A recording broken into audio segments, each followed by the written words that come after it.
안녕하세요. 음악 트레이닝, 프로듀서, 기획, 마케팅 등을 하고 있는 음악 커뮤니케이터 가치입니다. 오늘은 새로운 일본 가수를 소개하려고 하는데요. 이름은 토미오카 아이라고 합니다. 이 가수는 현재 한국에 위키 등록도 안 돼 있고요. 일본에서도 위키 등록이 안 되어 있는 아직은 알려지지 않은 가수인데요. 그런데 재밌게도 이 가수의 굿바이바이라는 노래가 10월에는 한국의 애플 뮤직의 J-POP 차트 40위까지 오를 정도로 한국에서 반응을 얻고 있거든요. 어떻게 보면 올 초에 한국에서 먼저 인기를 얻었던 일본 가수인 이마세의 흐름이 생각나기도 하는데요. 토미오카 아이는 한국에서 먼저 반응이 오자 이 기회를 놓치지 않고 최근에 오직 버스킹을 하기 위해서 비행기를 타고 한국으로 넘어와서 강남에서 버스킹을 하게 됩니다.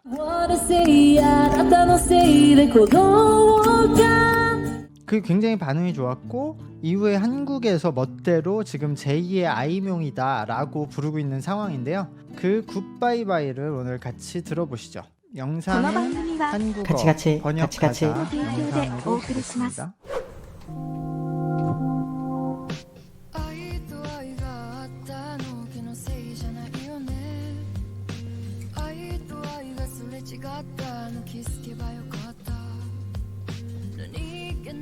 あなたの仕草に今日も私何気なく心奪われていったゆらゆらもう嫌いだよ嫌いだよあなたなんて求めては求められない I'm lonely tonight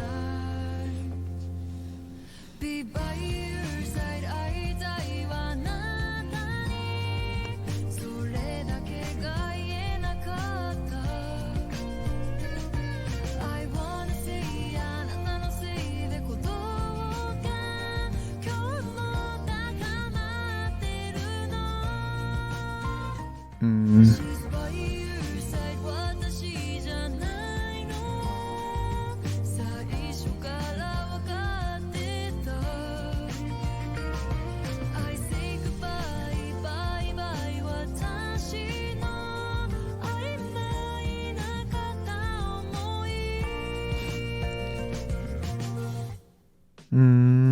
決めていたのはきっと私じゃなくてさ私の背中越しにいたあの人だったでしょ何気ないあなたの仕草言葉に今日も私何気なく心すり減っていったギザギザ触れてこないでよ優しくしないでよあなたのこの手を振り払えるほど私は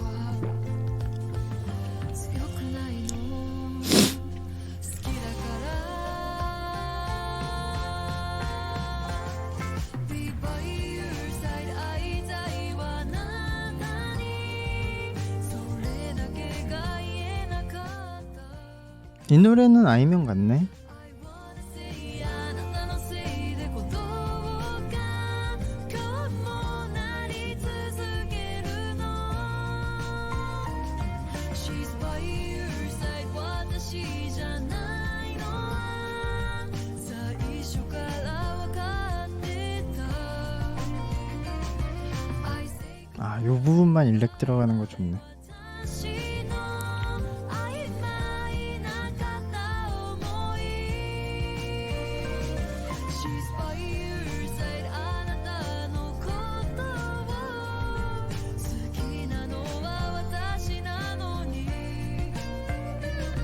I say goodbye bye bye 私の曖昧な片思い Goodbye bye my love forever goodbye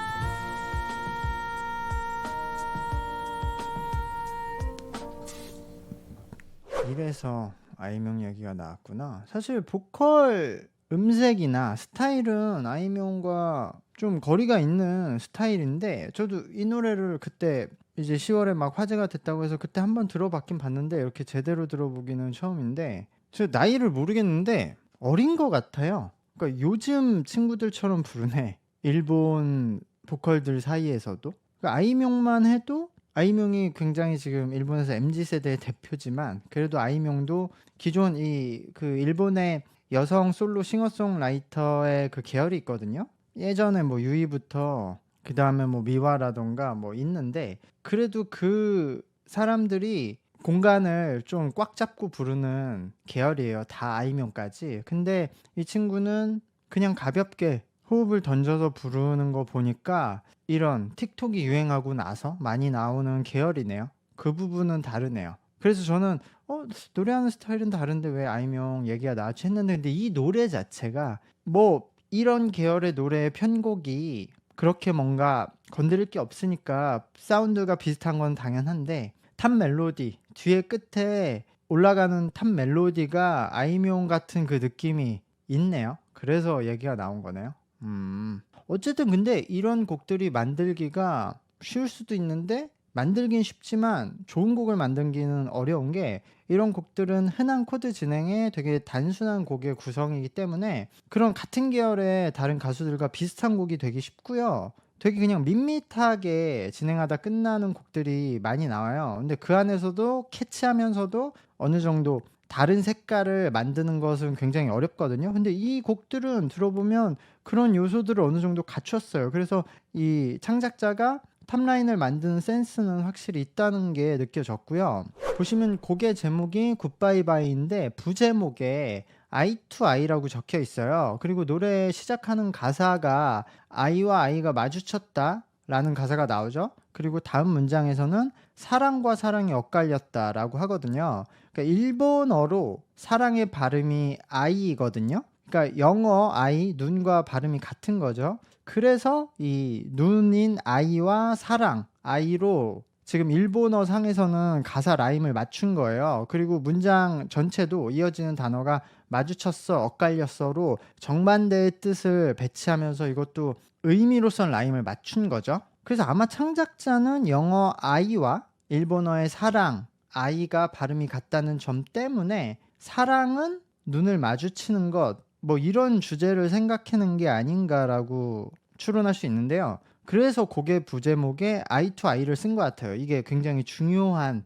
가사다라는 거겠죠. 그 유튜브 채널에 이 곡의 설명에 한국어 번역 가사를 첨부해 놨거든요. 이 오피셜 영상에. 근데 거기에 보면 그 I to I가 아따노라는 첫 가사를 I와 I가 마주쳤어라고 적어놨거든요. 한국어로. 사실 자연스러운 번역은 눈과 눈이 마주쳤어겠죠. 근데 이제 창작자에게 이 곡의 가사에서 영어 I라는 것이 중요한 거니까 저렇게 썼다고 생각이 들더라고요. 근데 사실 한국어로는 사랑의 발음이 I가 아니잖아요. 사랑이잖아요. 그래서 이미 영어의 I와 사랑이 같다라는 설정 자체가 한국어 번역에서는 깨지게 되거든요. 그래서 그냥 한국어에서는 눈과 눈으로 번역하는 것이 더 자연스러울 것 같더라고요. 저는. 어쨌든 저도 한국과 일본 그 외의 나라를 오가면서 더 많은 걸 보고 이해하게 되면서 그 나라들을 연결시키면서 제가 무언가를 하고 싶고 저의 아이덴티티를 만들게 되었거든요.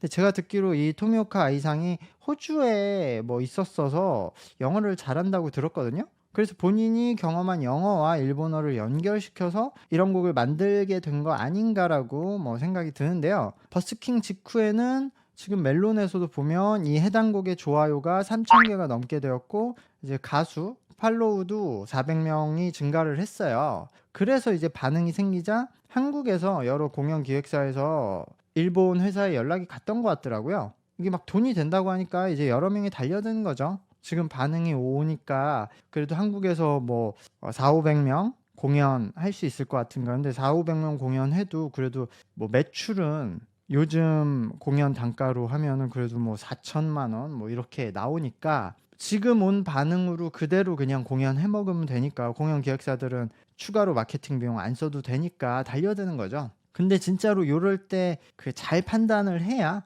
한국에서 앞으로 꾸준히 활동할 수 있는 가수가 될지 뭐 그렇게 한두 번 소규모 공연하고 끝나는 가수가 될지가 정해지는 거겠죠. 사실 토미오카 이상이 데뷔 자체를 나름 화려하게 했어요. 원세븐 라이브라는 일본의 스트리밍 전용 앱이 있는데요. 거기서 개최한 넥스트 브레이크 싱어 발굴 오디션이라는 게 있었는데 거기서 토미오카이가 1위를 하면서 데뷔를 하게 돼요. 그 콘테스트 혜택으로 결승전 심사를 했던 유우리님이 라푼젤이라는 곡을 본인이 만들어서 그 곡으로 데뷔를 시키거든요. 그 한국에서 지금도 인기가 있는 그 베텔기우스라는 곡으로 유명한 그 유우리님이거든요. 근데 어쨌든 그런 뭔가 하나의 작은 앱에서 했던 콘테스트라서 그런지 유우리님의 곡으로 데뷔를 했는데도 그렇게 생각보다 화제가 되지는 않았던 것 같더라고요. 그리고 제가 듣기에는 음악뿐만 아니라 패션 쪽에서도 무언가 한다고 들었던 것 같은데요. 어쨌든 오늘은 이렇게 곡을 추천하는 영상이었으니까 다음에